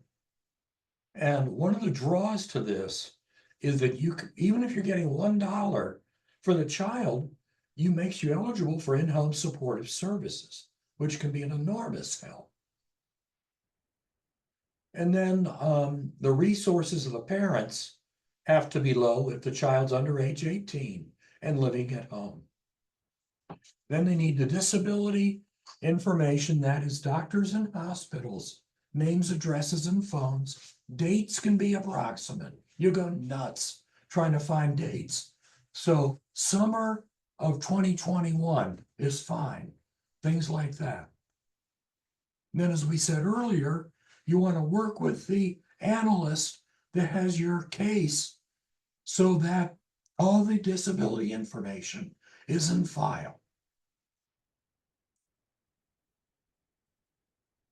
The average wait times are 4 to 6 months. You can occasionally speed this up by, again, making sure the disability information is turned in to the analyst. Also, since you know these forms are coming, everybody gets a daily activity report, so you could work on one in the beginning of the application. Then when you get one in the mail, you could either use the one you've already completed or complete the one that they have, and it'll help you get it in more quickly. Same with the work. If someone's had multiple jobs, if they've had subsidies, extremely important that they have a job coach. They have special assistants. Let's say one of the supervisors has to remind someone how to do something. That's fine. Extremely important for the ability to do work in competitive employment. Let's see the appeals. If you're not sure, file an appeal, especially if the letter says it, if you're not sure what's going on. So that way, if you find out, oh, I don't need to file an appeal, the information was correct, all you have to do is withdraw the appeal. So it's nothing is harmed, and you can potentially save yourself or get yourself more money later. And you have to be able to prove your position. So you may need bank statements. Excuse me. You may need bank statements, checkbook registers, things like that. And I'll explain a little more of that in a minute here. So there are 8 branch offices. If you don't like your office based on your mailing address, zip code, you might want to think about getting a P.O. box in the zip code of the office you want to work with. Just a consideration. All the offices use the same computer. Whether you're in Florida or Maine, it's all the same computer. In California here, it goes from here to computers in San Francisco, and then to Baltimore, then back and forth.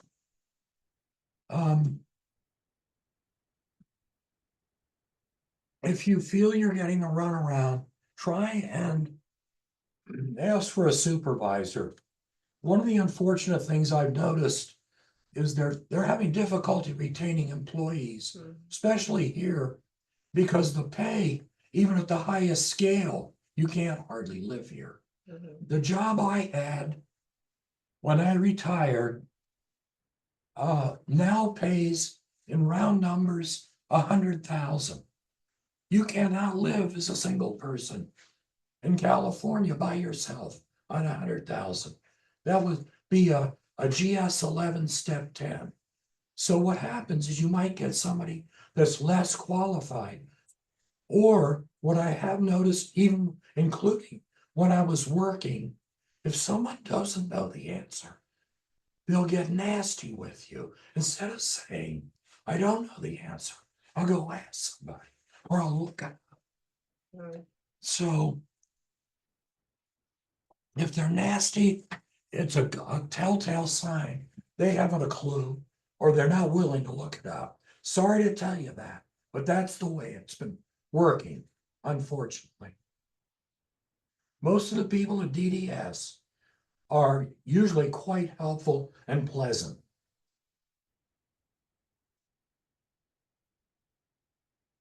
This is a list of all the offices. They're all open 9 to 4, Monday through Friday. If you can avoid going in on a Monday, that's a really good thing. They're usually very busy on Mondays. If it's a 3-day weekend, try and avoid going in on Tuesday. Again, can be very busy. But of course, if you have an emergency, just go in, but you be prepared for a 3-hour sit or something like that. Now, Now, one of the unfortunate things about Chula Vista is the line starts at Chula Vista at 6 a.m. So if you don't want to wait, you got to get there before 6. And it's that way. My understanding is every day. And so my understanding for example, Oceanside is the line starts around 8-ish. But it can still get big fast. So try and adjust allow yourself enough time to be able to wait. They're not trying to bust you.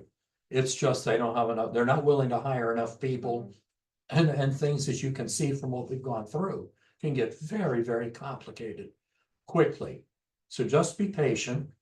If you don't want to get there early, you might go in at 12 or 1, even though that's towards the end of lunch and things like that. You may not have to wait quite as much because the morning rush is typically done. But you don't want to get there at 10 minutes to 4.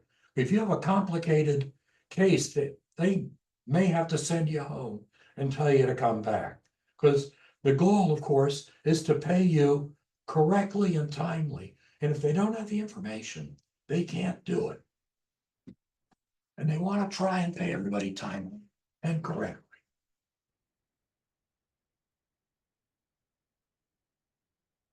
Now, these are various work programs, employment programs, the work incentives. I'm going to go over some of that. I have time. Yeah, we still have a little bit of time. Just contact, as you can see, if a plan to achieve self-support. But the biggest thing that I'm going to go over that is not here is substantial. We went over this in the beginning, substantial gainful activity. And since the minimum wage has gone up to 20 an hour, you can easily exceed the 1550. So there's a form called an SSA 821 BK. That's in the publications. And Social Security and SSI will send them out to ask about your work. Around page 6 of the 821, it asks if you have any assistance at work. This is so important because let's say someone's earning $2,000 a month.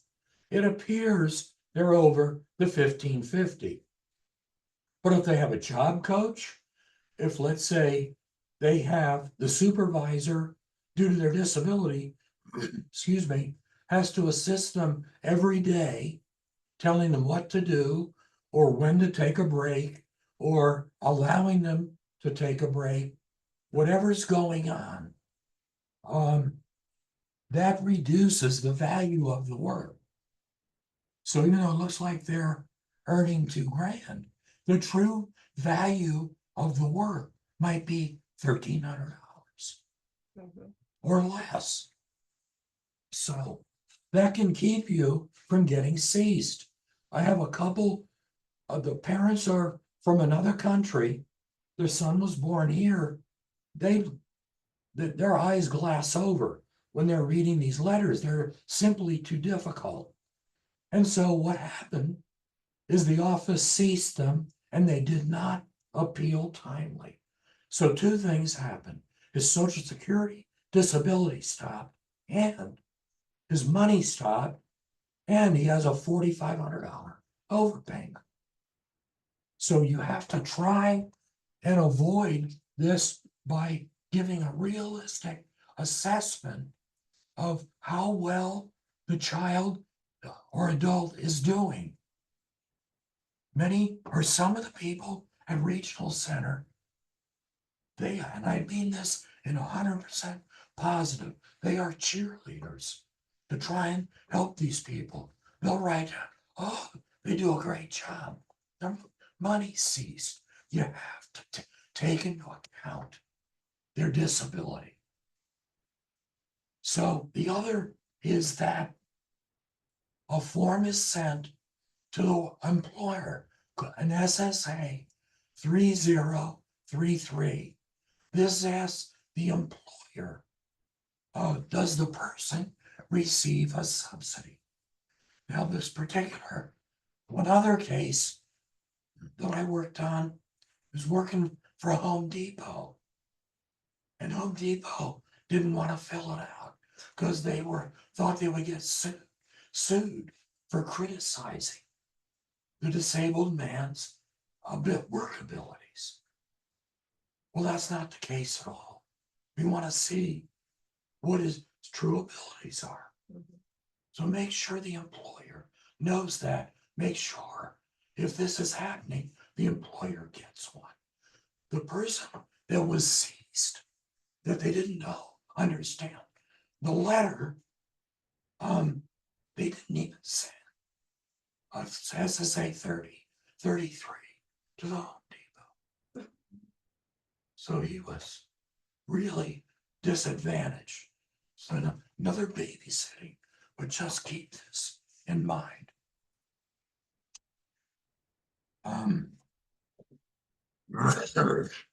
As far as resources go, SSI has tried to automate calculating the $2,000 balance. This is calculated at the first moment of the first day of each month. If you have early deposit of check, that could artificially increase the value. For example, let's say you have $1,000 in the bank account. The check comes in on the 30th. The SSI computer says, oh, you've got $2,180 in your account at the beginning of the month. That's not correct. The early deposit is supposed to be excluded from, so the regulations state the workers are supposed to look to see if there was early deposit. They don't do that. And so what I urge people to do now is take the money out immediately. So it doesn't show. I've got a person that's got about 15,000 in overpayment because of early deposit of check. And the office is unwilling to do the calculation that's required by the bonds. We did the calculation and they wouldn't look at it. So really watch early deposit of check. Another big problem potentially is someone's living in a board and care. They pay let's say the board and care operator wants to be paid on the 23rd. They wait two weeks to cash the check. Well, it looks like they're over the resource limit because the check wasn't cashed. So what I tell people to do is to buy a money order, pay them on the 23rd. They can cash it 4 months later. It makes no difference. The office again is supposed to look at the checkbook register. They won't do it. So do make sure you watch out for that. Oh, save all medical records. Schools are destroying them after 5 to 7 years. You have to save this stuff. Because many times a longitudinal history will prove someone's disability. So whether you do it in paper or a thumb drive, save it. Make sure your paychecks, if the child is working, get sent into SSI. They'll send you a great big overpayment letter. And then they'll say, you didn't send in wages timely. Well, if they put them in timely, get a letter. So if you're not getting the letter, you'll know that you have a good chance to appeal it because you sent it in and it wasn't recorded.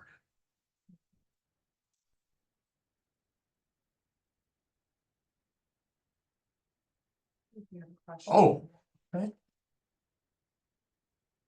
If my son, what is I don't know what the door program is. Set up with this school and will be starting a part-time job with a job coach. What concerns do I need to be about this time? He will only be working a few hours a week, mostly for attaining other skills outside. Oh, Department of Rehab. Thank you very much. So SSI counts the money when it is paid. So get an estimate as to when the first check is and how often they are paid. If they're paid monthly on the 30th, for example, or if they're paid the 15th and the 30th, or if they're paid every 2 weeks. The reason that's important is you always have 3 pay periods twice a year. And ultimately, that can be important. SSI uses the gross wages. So what I would do is when you find out when the paychecks come, I would send either fax in or send a letter. If you send a letter, I urge people to send them registered mail, return receipt. I know it's expensive, but you can say, I sent this letter in on the 20th of June that my son's paychecks are coming the 1st and the 15th. So that way they can set it up timely so that your son's check is reduced. If okay, well, when he starts that, you will also tell them when you'll have him file for SSI. He's in a special program. The Department of Rehab, job coach, you make sure they know all that so you get a correct determination. It is likely these rules will be the same in 2 years or very similar. If you're a low income family, you might look into having him file now. Also, Social Security needs to know if he's working as well. If he needs to file when you or his father or his mother file for retirement, disability, or they pass away.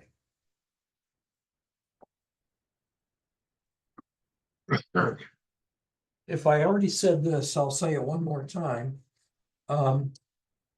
Make sure if the child has gotten a check, gifts at birth, savings bonds, try to remember that, because I've had a number of people that were given savings bonds at birth. 18 years later, they're worth 5,000, and the whole family has forgotten about it. And then you have a $10,000 overpayment because the assets exceed the 2,000. So try and remember that. If your child is, as this for a question a moment ago, is 16, find them and cash them in and use them for the child. Because one of the questions is, in the last 3 years, have you sold, transferred, disposed of, or given away any money or property? And they can see the savings bonds. So you would say, yes, we're going to apply. We know we took the money out and we spent it for his dental care, and he needed a new bed or special clothes or whatever. Just spend the money, save receipts, don't give money. Can you explain the working disabled? I was told that my daughter could recycle cans each month and make as low as $5 and get paid cash. That could count. They said there was no minimum she could make. Is that true? partially. The problem becomes the only way that we could count the recycling is to, as wages, is she would have to file a self-employment tax return. Otherwise, because it's not wages, she's not working for someone and they're paying her $10 an hour to collect cans. This would be considered unearned income generally. So if she earns over $20 a month, that's going to start reducing her check. So let's say she earns, just for sake of example, $20 a month. Well, they need to know that. They probably even want to see the receipts from the recycler, because they all give you receipts. Mhm. And so they would want that monthly, more likely than not. If it's $30 a month, what happens is we have the $30, and again, it's considered unearned income in this situation. We subtract the 20, so then we have $10 is countable unearned income for SSI purposes. So her check would go down by $10. One other thing is that if, let's say, she earned the $30 in June, it affects the August check. That's why they try to get people to report this stuff early in the month in order to try and get the person paid correctly 2 months later. But they don't have enough people to do it. So that's what would likely happen. It can't be counted as wages. Okay. Very good question, by the way. Regarding the savings bonds, could they be cashed in and put into an ABLE account? We forgot. Yes, that is a very good thing to do. So you have a choice of if your child needs anything, it's considered, SSI calls it a spend down.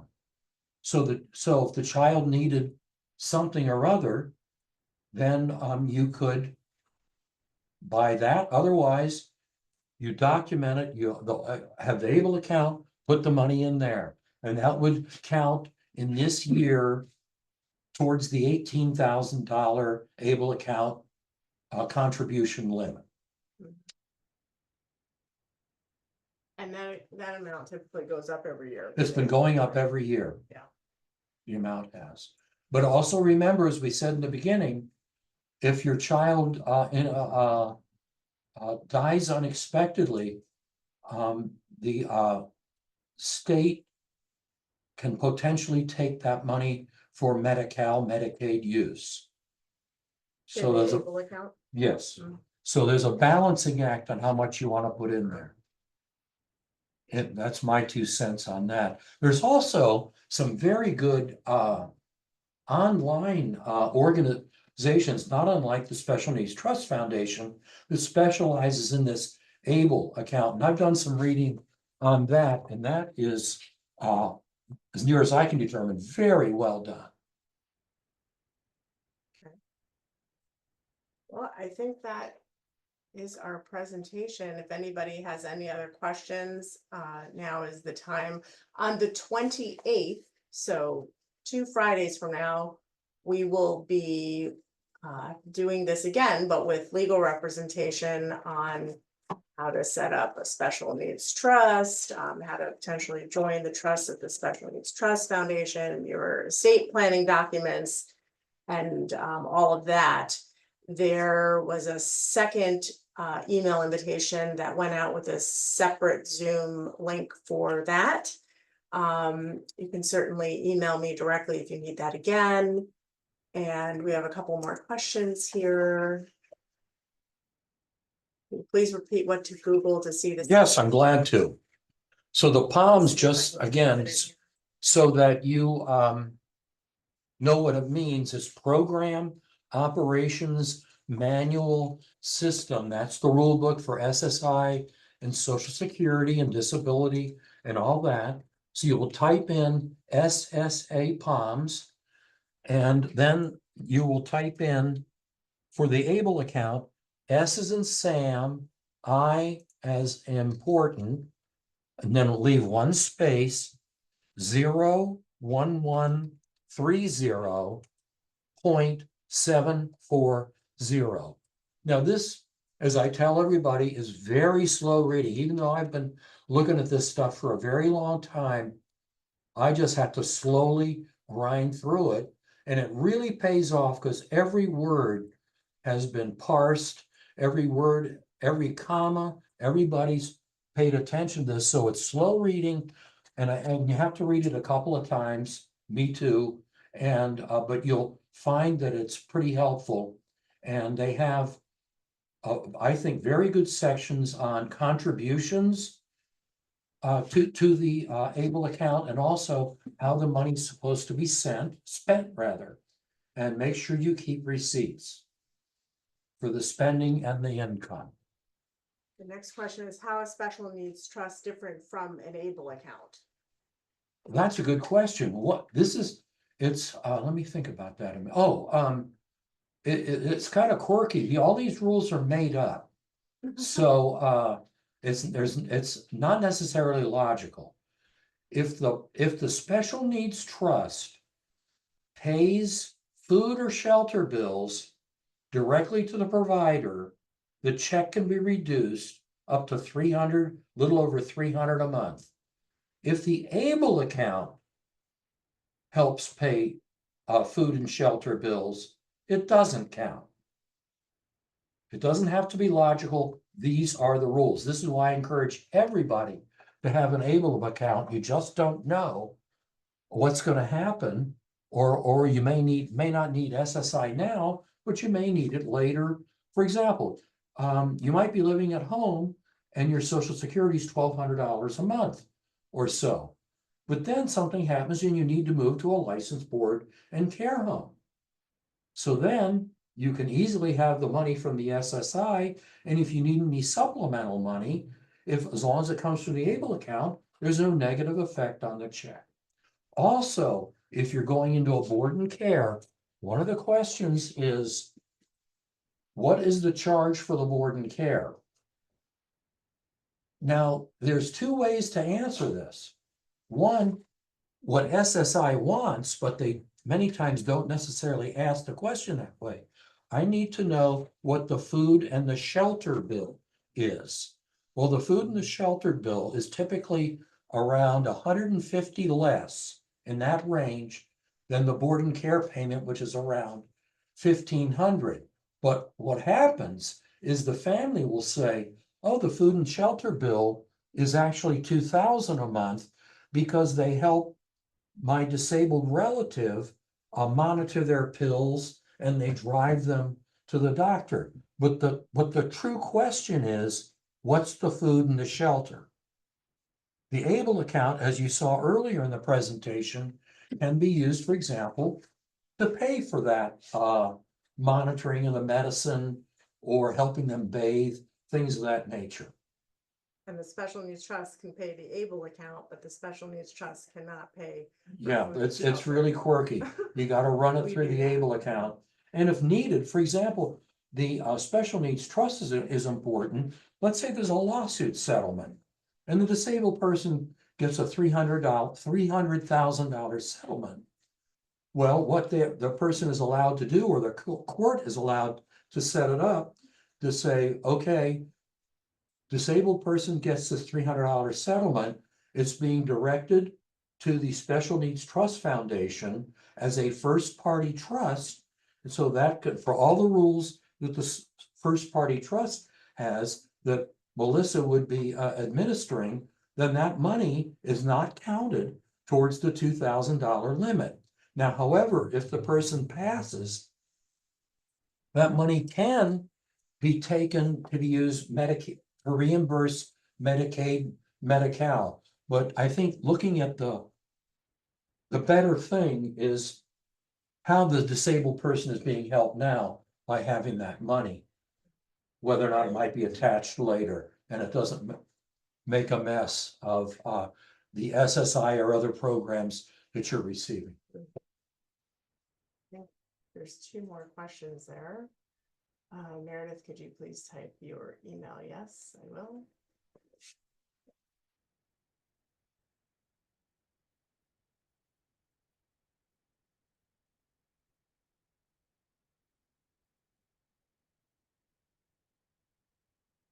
main email. I check both, so it really does not matter. Whichever one you prefer to type in. Let's see here. There's another one here. Oops, let's see. Beginning of the presentation, you mentioned that this meeting would be recorded, available on your site. Where will that be located? I was okay. Well, we will work on where it will be located on the website. There'll be a link. You have my email, so it'll take a little bit to get it on the website. If you'd like to check back with me in a week or so, a couple weeks, then I can direct you to where it is. But there'll be a link on the website for seminars, and we'll leave it there. And if you have any questions that we can answer at the Special Needs Trust Foundation, you're welcome to call or email. And Dennis so graciously gave his information, just a wealth of knowledge for any more questions that you may have, because he's certainly the expert on everything he talked about. Okay, so if there are, oh, you're very welcome. Thank you. Yes, it's our You're pleasure. welcome. Yeah, Anytime. really, thank you, Dennis. This was really, really great. A lot of good information. So I think we'll see if anybody has any remaining questions, and if not, as I said, on June 28th at 10 o'clock, we're going to do the legal portion, and it'll be put on by a couple of experts, special needs trust experts as well, and we can talk about proper estate planning and things like that. Okay. We answered this question. You're very welcome again. And thank you all for joining. Do you have any other? No, I'd like to thank you all for attending. I apologize for the gravelly throat. And again, This thank you year. for attending, and feel free to contact me with any questions, whether they're specific or general. And if you do, we can schedule an appointment. And if you like, sometimes it's very helpful if we're both at a computer, and then we can go to this, either the Social Security website and review some things, or we can go to the POMS, the Program Operations Manual System, and I can show you things there as needed as well. Okay, great. So I think I will end this for everybody. And okay, thank you all again for coming. Thank you.